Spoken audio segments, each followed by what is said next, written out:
इस कहानी के सभी पात्र और घटनाएं काल्पनिक हैं, जिसका किसी भी व्यक्ति या घटना से कोई संबंध नहीं है।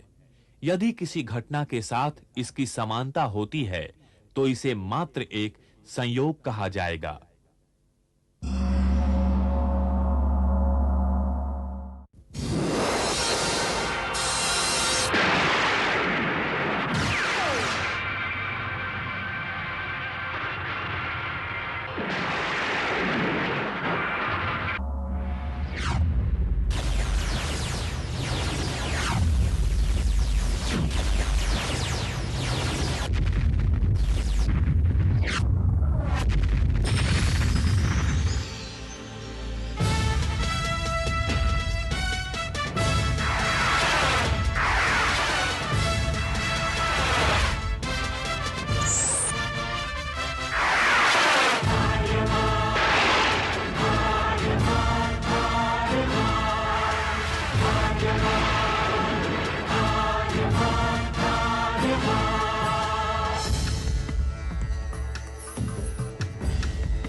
दिग दिगंत और अनंत तक गूंजायमान है।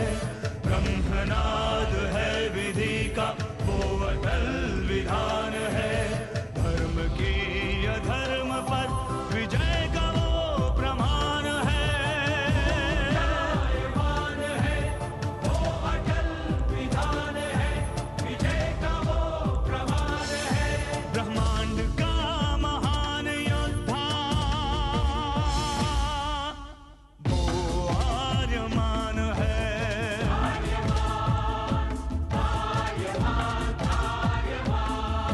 ब्रह्मांड का महान योद्धा वो आर्यमान है। आर्यमान है।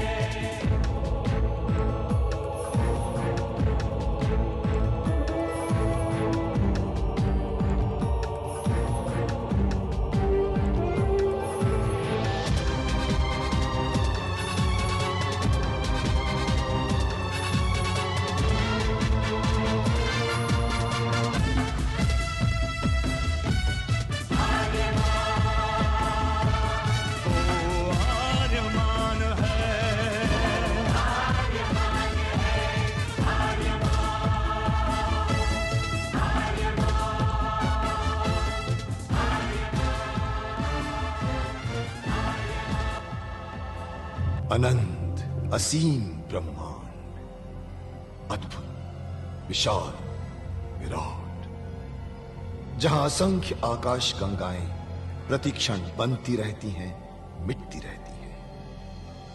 हर आकाश गंगा में होते हैं अनगिनत तारे, अनेकों सूरज, और सूरज के साथ होता है अपना सौर मंडल, जिसमें रहते हैं अनेकों ग्रह। न जाने कितने सूरज चमके और बुझ गए, न जाने कितने तारे चमके और खो गए, न जाने कितने ग्रह, कितनी पृथ्वियां, कितनी सभ्यताएं बनी, बढ़ी और खो गई समय की इस अनंत धारा में।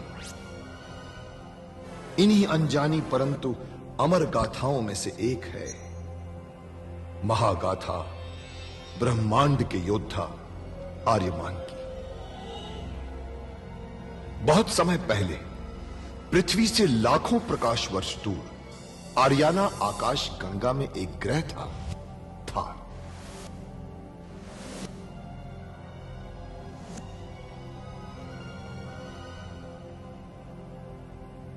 थार एक रेगिस्तान था, पानी की बूंद नहीं थी, फिर भी पूरे ब्रह्मांड के लिए मूल्यवान था थार, क्योंकि थार में थी ऐसी खाने जहां से दुर्लभ जीवनदायी पदार्थ निकलता था, जिसे थारस कहते थे।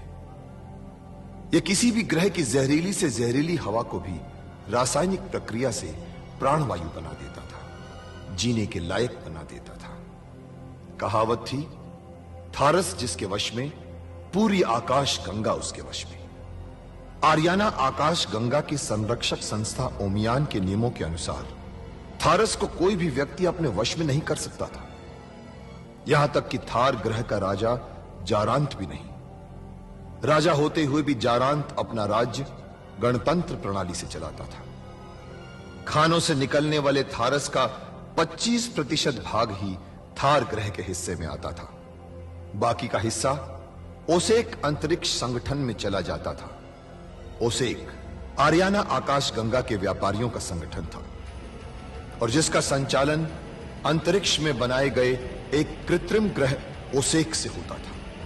मगर ओसेक संगठन में कई व्यापारी ऐसे भी थे जो अति महत्वाकांक्षी थे, जो पूरे ब्रह्मांड में अपना आधिपत्य स्थापित करना चाहते थे। परंतु जब तक ओमियान था तब तक कोई कुछ नहीं कर सकता था। ओमियान अंतरिक्ष के लोगों की संरक्षक संस्था थी जो अंतरिक्ष के निवासियों के हितों का पूरा ध्यान रखती थी और अपनी शांति सेना के द्वारा संपूर्ण ब्रह्मांड में शांति और व्यवस्था बनाए रखती थी। इसी ओमियान संस्था का अध्यक्ष था महान होशिंग। होशिंग जिस ग्रह पर रहता था उस ग्रह का नाम था कुरुक्षेत्र, जहां आज छिड़ी हुई है एक महाजंग।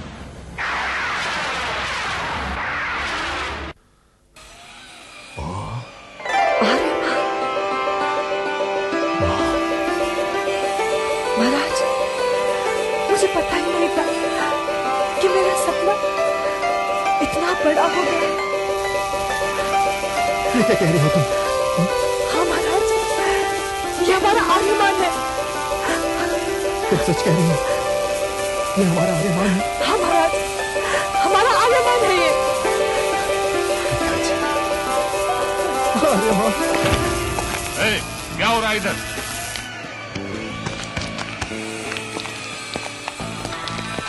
क्या तमाशा लगा रखा तुम लोगों ने?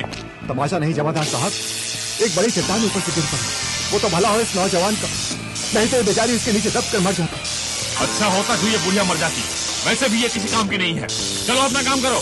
ऐसा नहीं कहते सैनिक, तुम भी तो किसी बूढ़ी माँ के बेटे हो। ठीक है चलो। तुम यहाँ क्या कर रहे हो? चलो चलो।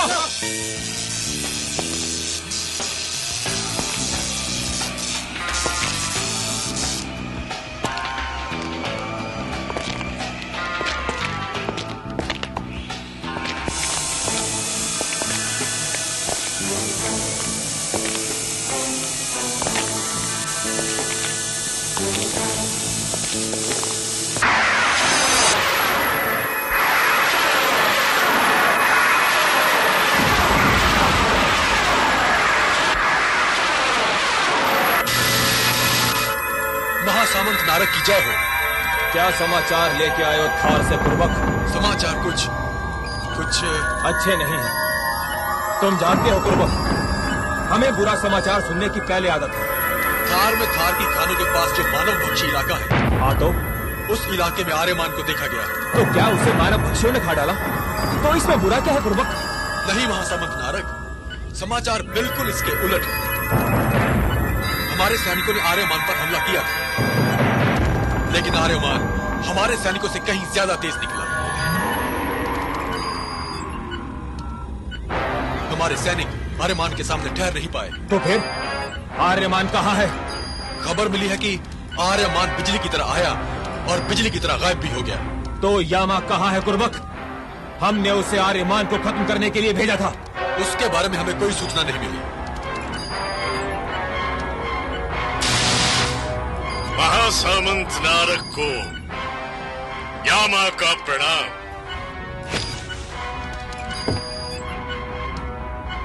इतनी रात का संदेश देने का मतलब यामा? खबर ही ऐसी है महासामंत, आपको मारने वाला आर्यमान इस वक्त थार के रेगिस्तान में छुपा है। भेजिए अपने खास आदमियों को और खत्म कर दीजिए उसे। तो तुम क्यों नहीं उसे मार देते? मैं महासामंत, मैं तो इस वक्त वहां से लाखों मील दूर बैठा हूं। मुझे पहुंचने में तो बहुत वक्त लग जाएगा महासामंत। तब तक तो वो फरार हो जाएगा वहां से। ठीक है, मैं अपने आदमी भेजता हूं। तुम एक काम करो यामा, तुम शीघ्र ही यहां पर आ जाओ। क्योंकि हमें एक और मौत की व्यवस्था करनी है। मैं पूरी कोशिश करूंगा महासामंत, जरूर करूंगा।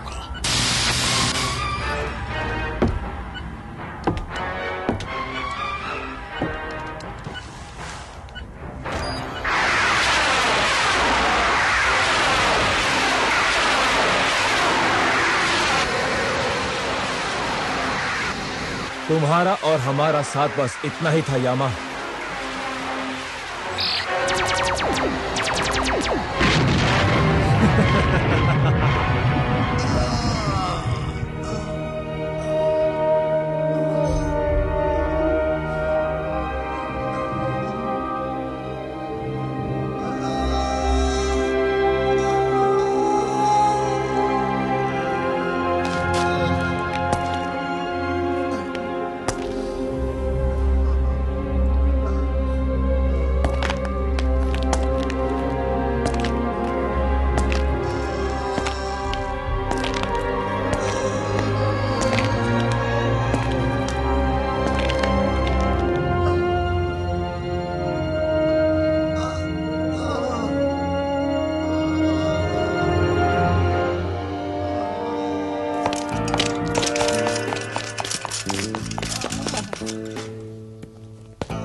अब मैं आप लोगों को यहां इस हालत में छोड़कर नहीं जा सकता।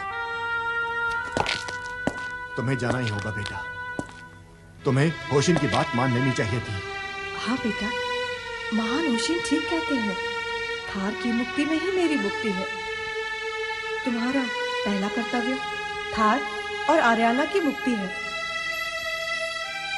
तुम्हारा जन्म और जीवन केवल मेरे लिए नहीं, आर्याना की हर माँ के लिए है। ऐसे तुम देर मत करो बेटा। इससे पहले कि तारक के आदमी को तुम्हारी सच्चाई का पता चले, तुम यहां से चले जाओ। ये मेरी आज्ञा है, क्योंकि तुम बचोगे तो थार बचेगा। जल्दी करो। हाँ बेटा। पर अभी तो मैंने तुम्हें ठीक से देखा भी नहीं है मां, सेवा भी नहीं की है। उसके लिए तो सारा जीवन पड़ा है बेटा। जाओ, हमारा आशीर्वाद तुम्हारे साथ है। हाँ बेटा, जाओ। नहीं, मैं आप लोगों को अभी छोड़ूंगा। मैं लड़ूंगा उन लोगों के साथ। नहीं बेटा, जल्दबाजी में सारे काम खराब हो जाते हैं। तुम अभी सिर्फ अपने लक्ष्य पर ध्यान दो।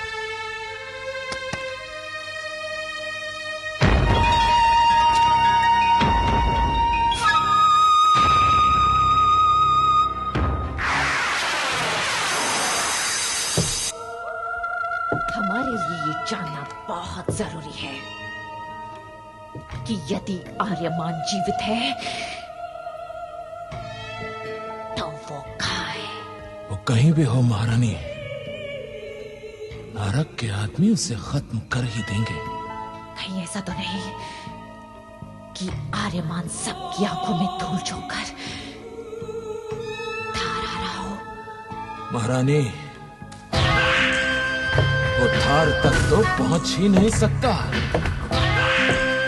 नारक के आदमी ब्रह्मांड के चप्पे चप्पे पर निगरानी कर रहे हैं, और यदि वो उनकी आंखों से बच गए तो हमारे सैनिक उसके थार के अंदर आने से पहले ही उसे समाप्त कर देंगे। आर्यमान की मृत्यु निश्चित है। राज माता रासा को युगांबा का प्रणाम। क्या समाचार है जुगाम्बा? आर्यमान थार में है राजमाता।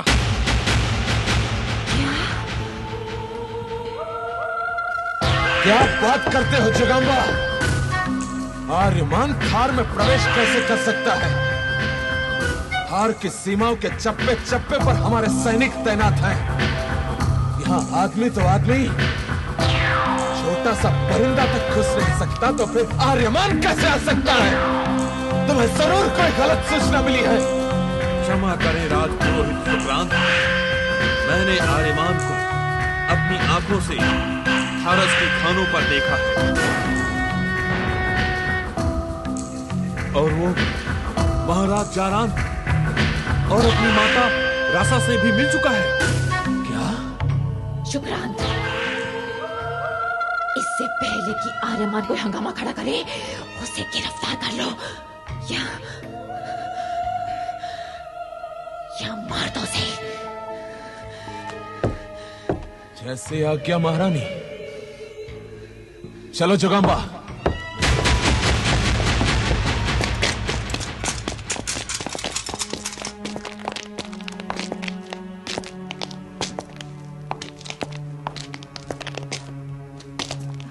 मेरा मन अभी भी नहीं कर रहा कि मैं आप लोगों को छोड़कर जाऊं। मुझे बेटा, अपनों की पीड़ा दूर करने की कोशिश तो हर कोई करता है, पर इंसान वही है बेटा जो दूसरों की पीड़ा दूर कर सके। और फिर किसी भी बड़े लक्ष्य को पाने के लिए कुछ न कुछ तो खोना ही पड़ता है।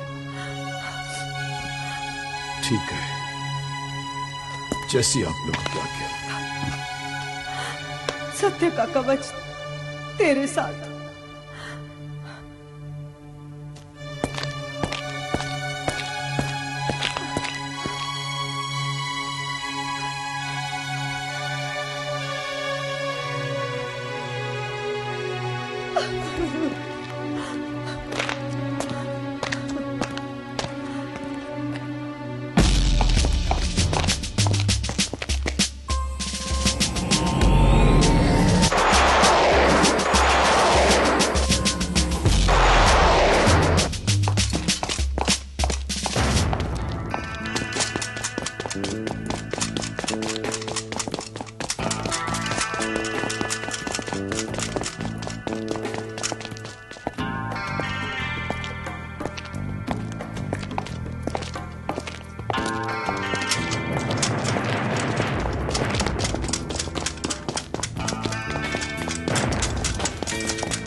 सारे ब्रह्मांड की आंखें धोखा खा सकती, लेकिन कुर्ब की आंखें धोखा नहीं खा सकती।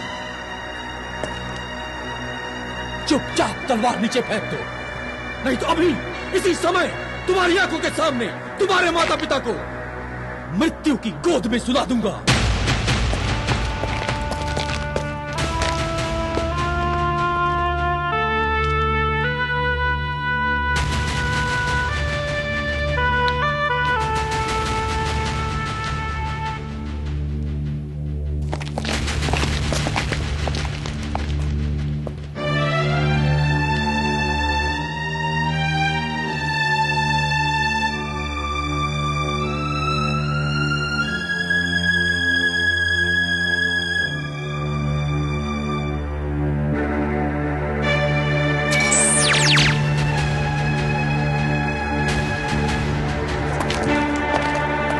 ले जाओ इसे।